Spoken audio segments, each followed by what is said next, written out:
Okay, so here we go. Continuing our this story of Moses, God, the whole encounter, everything that we've been doing. We had the long series of chapters 4 and 5 of Moses and the bush and back to the people and connecting with Aaron. One of the things, a number of things stand out in the blue story.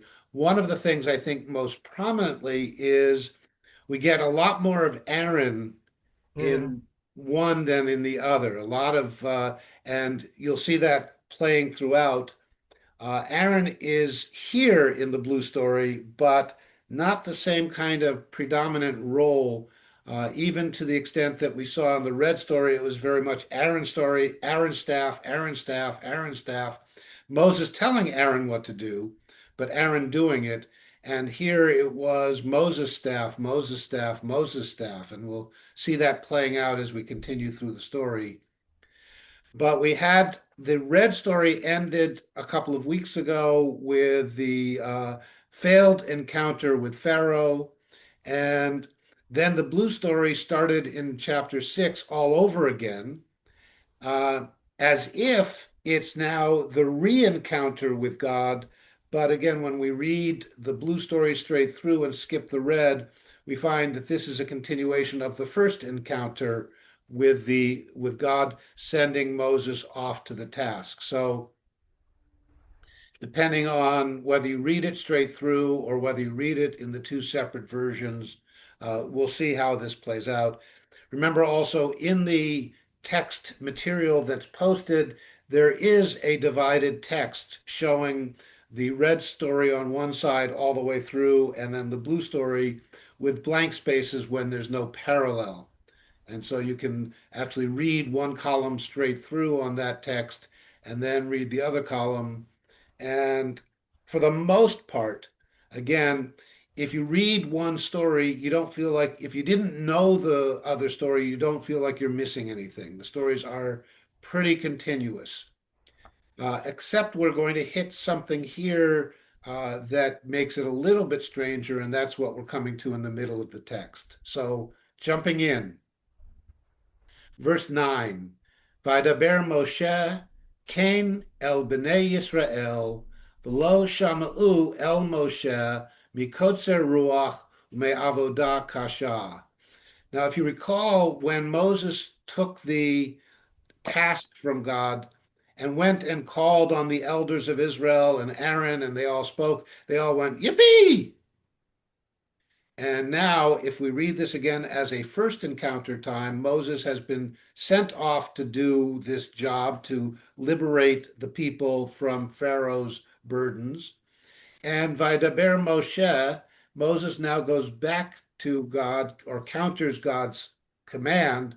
And Vaidaber Moshe, Moses says, speaks, Cain, yes, El Bnei Israel, or thus. We can read Cain both as yes, affirmation, but also a here comes some more things that in often in modern English we say yes, but. Hmm. And for those who are in authoritarian theologies, as I found myself talking with during my chaplaincy training program, they said the theology is. And then, usually on the other side of the argument, was me and the Episcopal priest candidate who said, well, yes, but there are a couple of different alternative theologies one might look at. And so Moses is saying, uh, Cain el bnei Yisrael. So Moses spoke thus to the people of Israel, to the children of Israel, V'lo shama'u el Moshe, and they did not listen. Listen. They did not hearken. They did not pay heed. And Shema is both hear and listen, but also has that sense of paying attention to, not just hearing and not even just listening.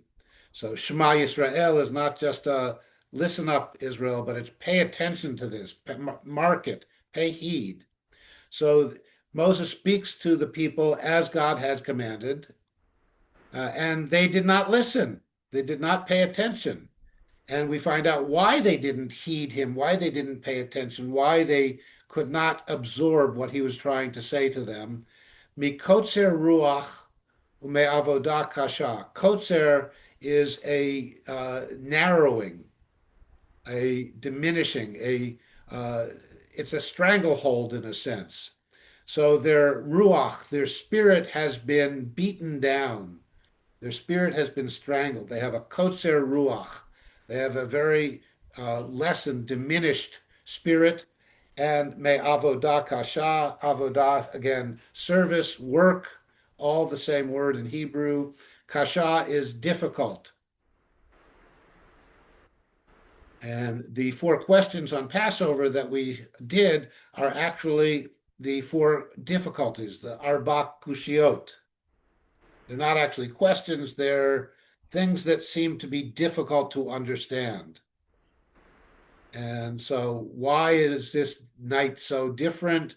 It's difficult for me to understand, and here are a few examples. So, they have a difficult task. They are heavily burdened, the way it's sometimes translated. So their spirits have been beaten down, and their work is totally oppressive, is the sense that we get here. Verse 10, Vadaber Adonai el Moshe lemor, and verse 10 just says, and then God spoke to Moses as follows, saying, all right, so you talked to them, they didn't believe you, which again goes the text against the text of the red story where they all did believe Moses until Moses then confronting Pharaoh didn't work. And we had that excessive burdens then put on. But here, from the very beginning, in the blue story, the burdens were excessive. Their spirits were beaten down very easily and quickly. Verse 11, so God says, Bo daber el paro, melech Mitzrayim, vayeshalach et bnei Yisrael me'artzo. And here's where the text actually begins. Bo, come, daber el paro, come, speak to Pharaoh. And as with the beginning of the Parsha Bo, where it says, come to Pharaoh, there's this question of why does it say come and not go? God is speaking to Moses. Moses speaks to the people apparently. They don't listen. Moses says to God, they're not listening. And then God doesn't say go to Pharaoh. Pharaoh says come to Pharaoh. So a lot of commentary on the why it says bo daber as opposed to lech daber. Come speak to Pharaoh, not go speak to Pharaoh. And Pharaoh here is identified as Melech Mitzrayim, the king of Egypt. Vishalach et bnei Yisrael me'artzo, and he will send out the sons of Israel, the children of Israel, the Israelites, from his land. Sounds pretty simple. God says, come and speak to Pharaoh, and Pharaoh will send them out. And Moses says, oh, that sounds like fun. I can do that. Except that Moses doesn't say that. Verse 12. Vadaber Moshe lifnei Adonai lemor, hen bnei Yisrael lo sham'u elai, ve'ech yishma'eni Pharaoh, va'ani aral sfatayim.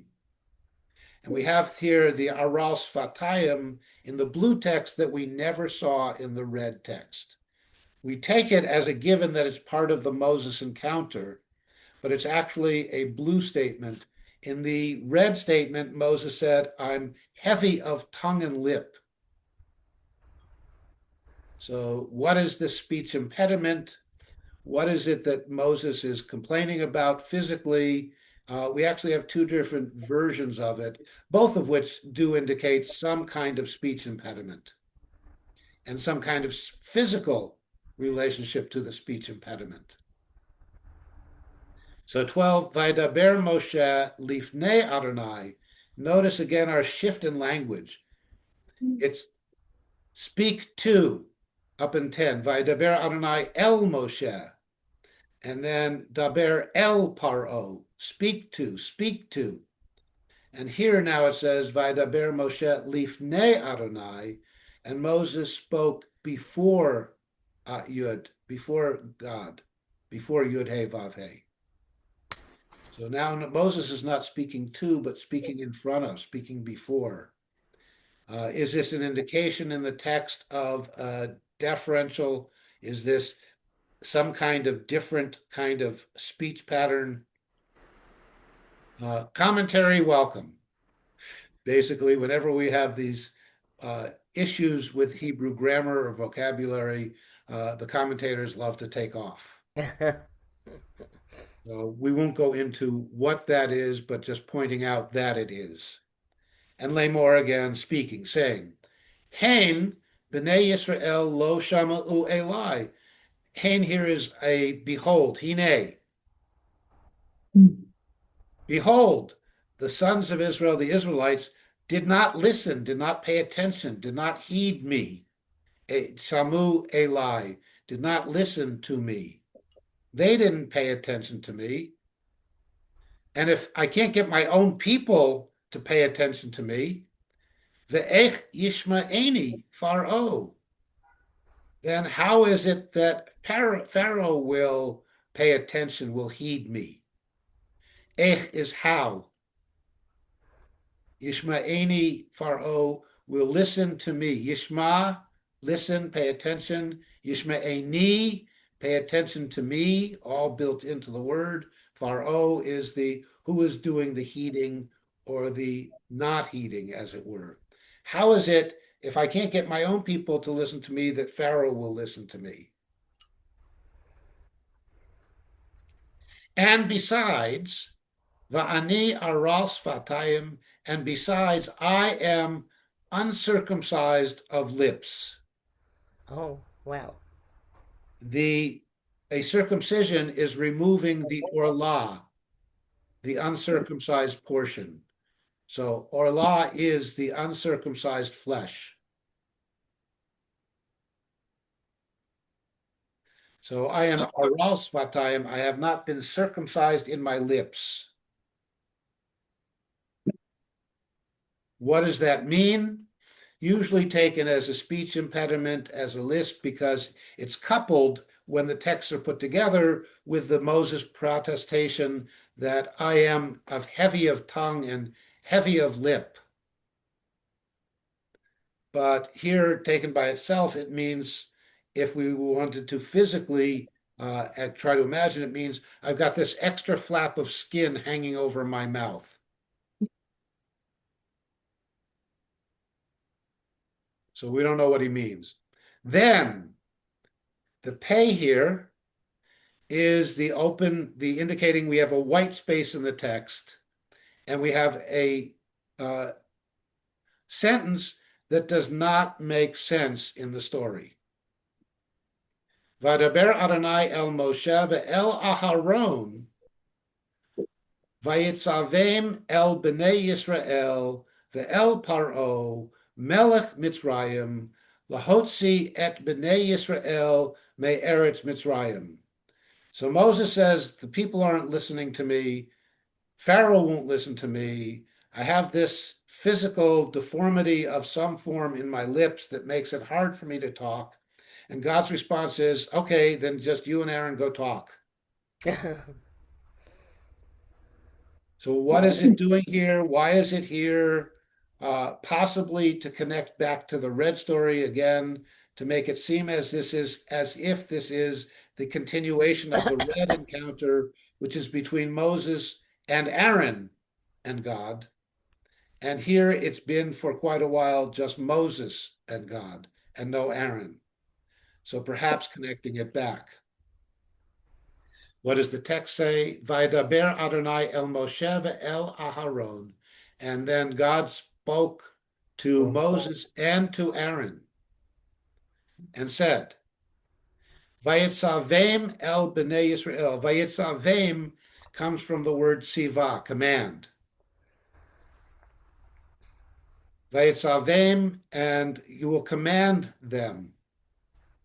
Who's the them? To the children of Israel and to Pharaoh, El Bnei Israel, the El Paro, and again he's Paro Melech Mitzrayim to connect it to the language that was just used in the previous verse. So I command now. Command, don't just speak. Command. Pretty strong chutzpahdik stuff that God is telling Moses and Aaron to do.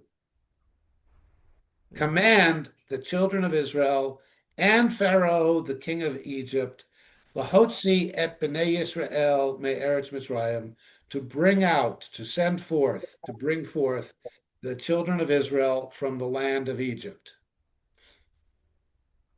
which doesn't really make a lot of sense in the context of just the blue story. But if we skip verse 13 and go to verse 14, we just had Moses saying, I can't even get my own people to listen to me. How will I get Pharaoh? And I have this physical deformity, this speech impediment, whatever it is. And the next thing we know, Elu Rashi Veit Avotam B'nei Reuven B'chor Yisrael Chanoch Ufalo Chetzron V'charmi Ela Mishpachot Reuven. All of a sudden we get this. These are the heads of the house of their fathers, the sons of Reuben, the firstborn of Israel, and the sons are Chanoch and Phalo and Chetzron and Charmi. These are the Ela Mishpachot, these are the families of Reuven. This really doesn't follow verse 12. No. Not at all. One thought on where this all comes from is, again, looking at our editor redactor, looking at his two sets of scrolls and possibly more than two sets of scrolls. He's got this set of the generations of the people who went down to Egypt, leading to the generations that are now in Egypt. And he's got this story of this encounter with Moses. And so, verse 14 and into next week is a story that we don't know where it came from and where it belongs. But the editor redactor has this genealogy story, and we don't know if he's got a whole genealogy story all the way down to Joseph and Benjamin, or he only has a genealogy story that will be showing up next week in the rest of it, or he only picks the start part next week, and next week you'll get more of what I'm talking about as we finish it off. But this seems to be some other story that had to go someplace. Now, it could have gone way back at the beginning of Exodus when we got the genealogies. But it serves a better purpose here, which you won't find out till next week. So all of a sudden, we have this text in 13, which is put here perhaps to tie the blue text back to the red text, or perhaps to cut the blue text apart so we don't notice the discontinuity from verse 12 to verse 14 that the editor redactor had to deal with because he had a bunch of these scrolls. And, one can almost picture he's getting to the story and suddenly he looks over and says, wait a minute, where did that scroll come from? I've got a genealogy scroll. I have to stick it someplace. I can't go back. It's too late. It's not like I can go back and delete and replace or hit my insert button or throw in a bunch of whiteout and start all over again. So I've got this text, this genealogy text. Wait a minute. This genealogy text has some really good stuff next week. I think I'll put it here to tie this whole story back to where I started. But for now, all we know is the tribe of Reuben. the firstborn of Israel, and a bunch of sons of Reuben, who are the named heads of the households of Reuben. So we don't know if these are, in fact, contemporaneous with Moses' people, or if this is still back in the Joseph and Joseph's children and Joseph's grandchildren story way back at the end of Genesis. Because we have the sons of Reuben, the families of Reuben in verse 14, and they are the Hanathites, the Phalluites, the Chetzronites, the Carmiites, or the Chanoch family, which is not Chanoch is alive now, but it's the Chanoch family, and the Phallu family, the Chetzron family, and the families kept their names after they were as they were born to the various generations following Reuben. And now, verse 15, Uvnei Shimon, Yimuel, V'Yamin, V'Ohad, V'Yachin, V'Tzochar, V'Shaul ben HaKanaanit, Ele Mishpachot Shimon. So there are no last names back in those days. You are the son of or the daughter of your father. But here there seems to be family names. There seems to be surnames. And so then it's going to be, I am so-and-so of the family of Chanoch, Yeah. the Reubenite. And now in Shimon, I am so-and-so, the family of Yemuel, the descendant of Shimon. But if you want to name your children good biblical names, here's a whole bunch of them available. Just don't name your kid Saul, Shaul, which is the only name from this whole list that anybody would even dream of using these days. But the sons of Shimon, who was in fact the next born, but now simply is listed next. Recalling the order of birth way back to Leah, there was Reuben, Shimon, Levi, and Yehuda.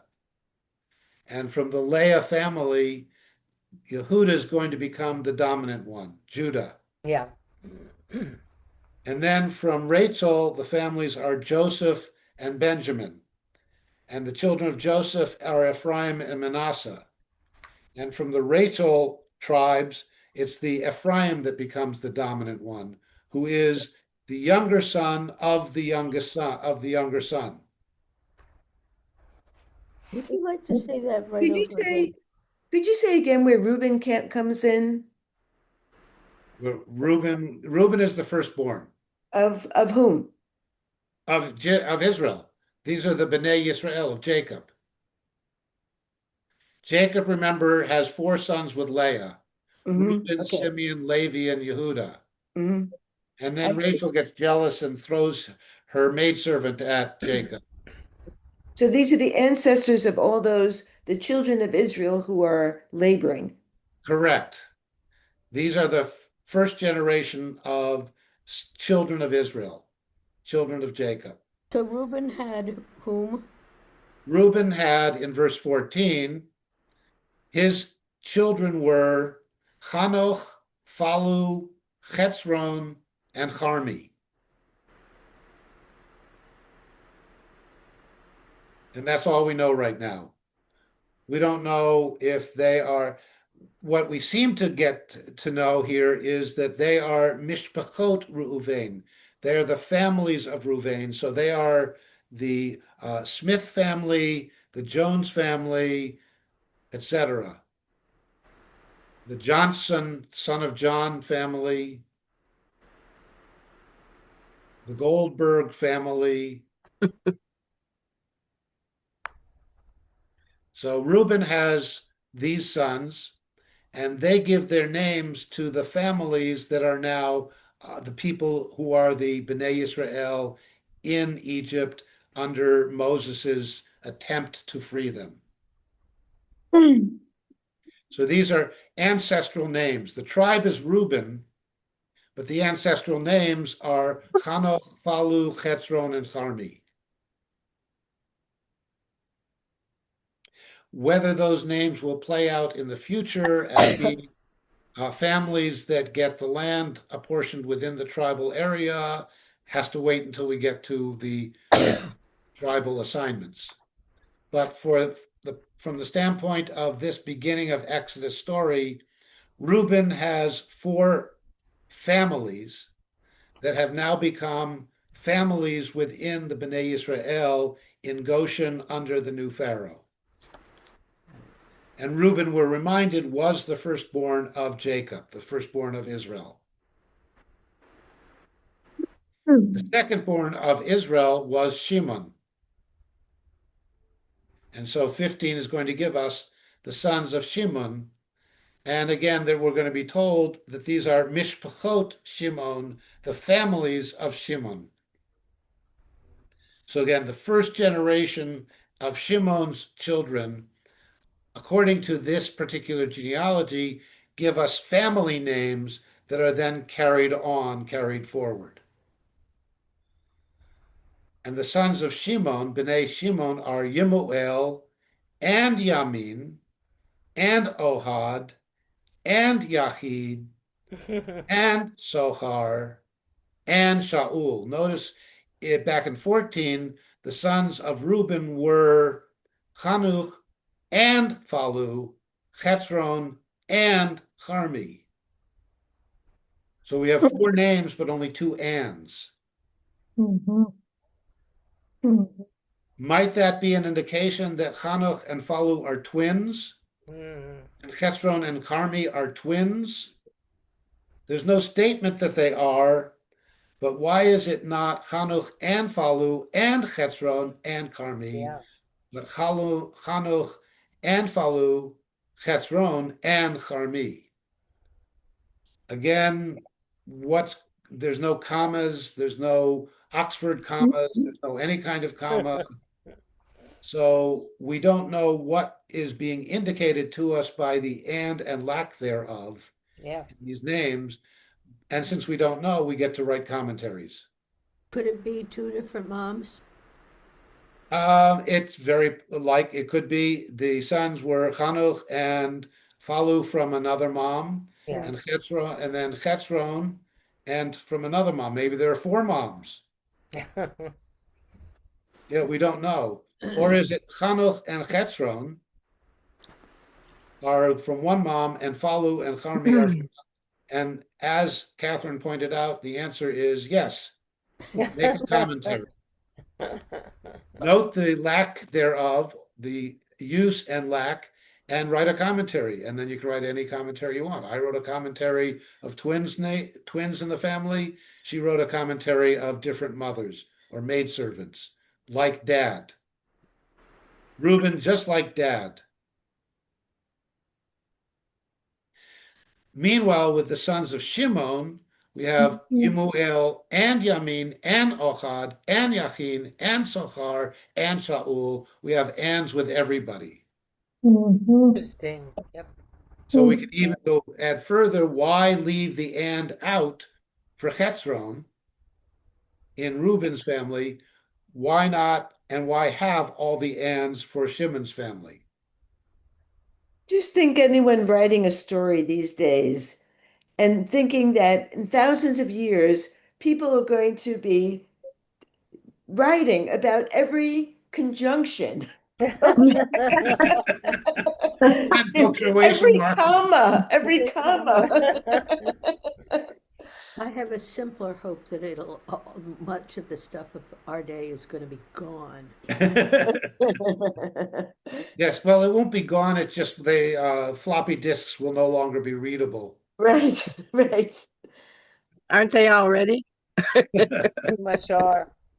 All right, so now to Shimon and Shaul, who we are told is Ben HaKanaanit, the son of the Canaanite woman.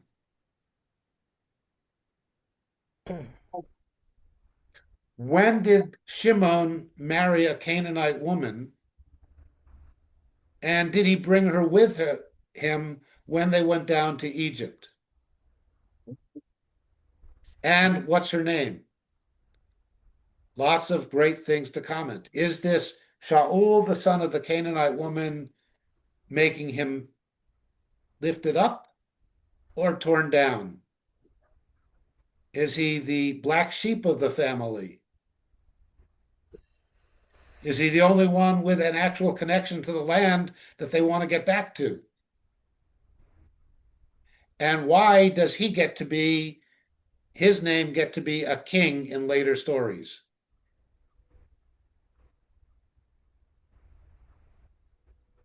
Again, simply questions that one can ask because the text says something that is not clearly footnoted anywhere that we have as to why the biblical author stuck that in. Probably that's their equivalent of television, is these discussions. And these are the families then of Shimon, again, would seem to indicate that these are the named families.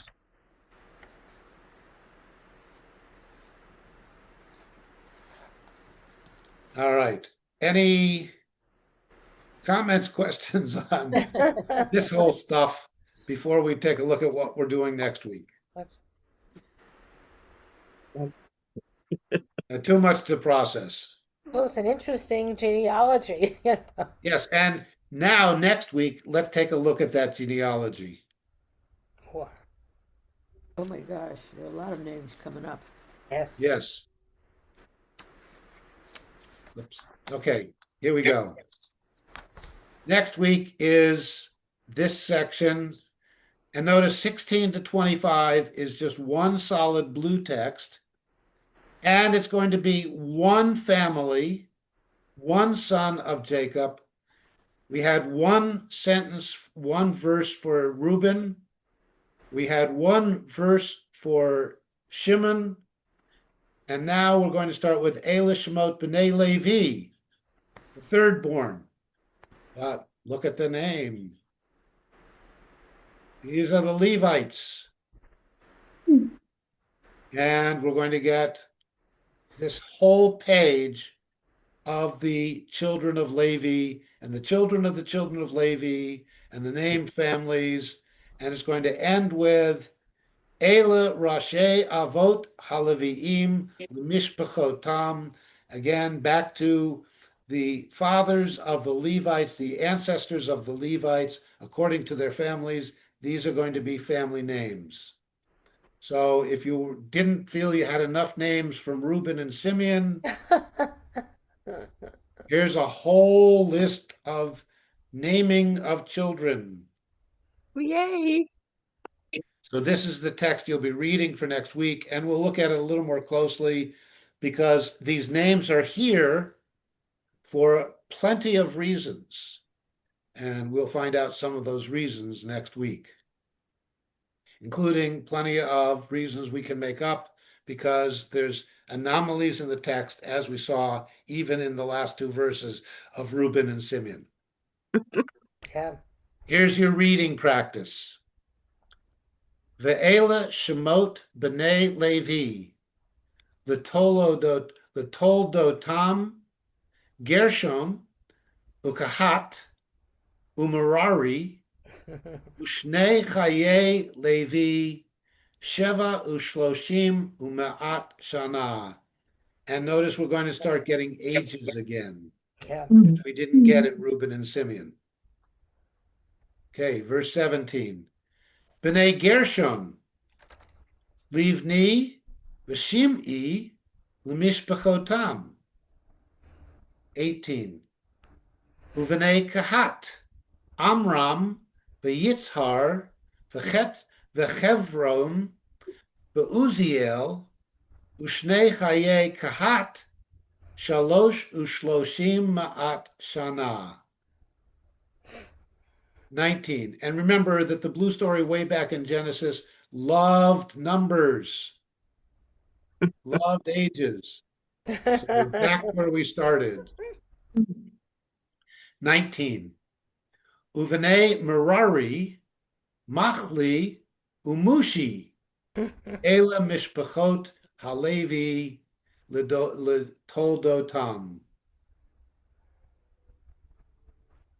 I always love Machli and Mushi. Yeah, boy, Dude, sounds like a him and Machli cartoon. and Mushi. It actually sounds like Sounds like a a Japanese Japanese ice cream. sweet, yeah. All Or right, verse 20. Vayikach Amram et Yocheved, Dodato, lo leisha, vateled lo et Aharon, ve'et Moshe, Ushnei chaye Amram, Sheva ushloshim uma'at shana. Hmm. Yes, some names sounded familiar in that verse. Uvnei Yitzhar, Korach, Vanefeg, Vezichri. Uvnei Uziel, Mishael, Ve'elzaphan, Vesitri. 23. Vayikach Aharon et Elisheva bat Aminadav, Achot Nachshon, lo leisha, Vateled lo et Nadav, ve'et Avihu, et Elazar, ve'et Itamar. Again, we'll comment on viz and when and there and when not there. 24.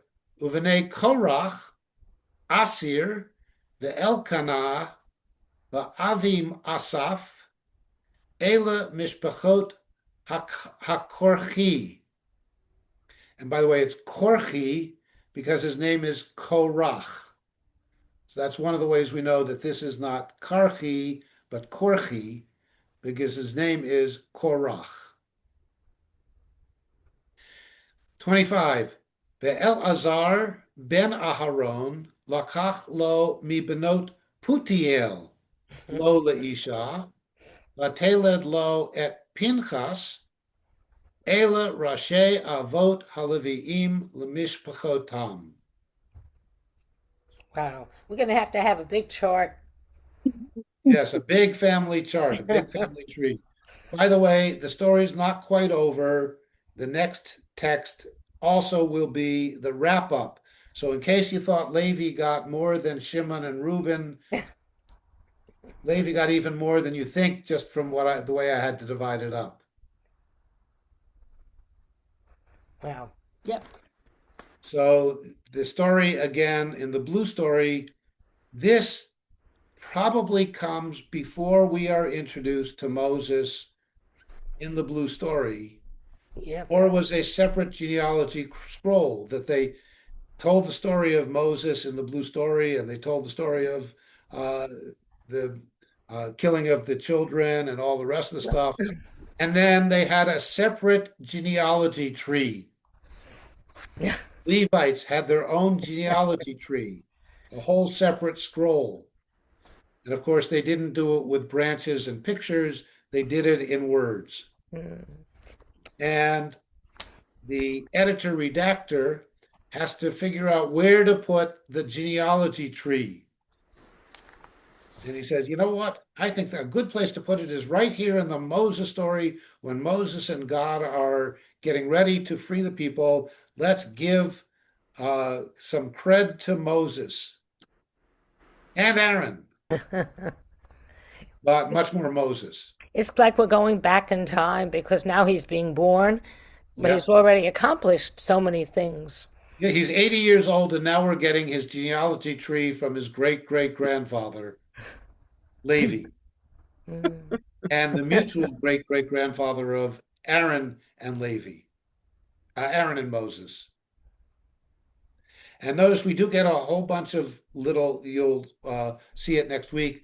Notice a few common words known to us, like Nachshon, Mhm. who is the brother in law of Aaron, which plays out in a later story. And apparently, Putiel was an important guy to marry the daughters from. So we'll get all of that next week. Shavua Tov, everyone.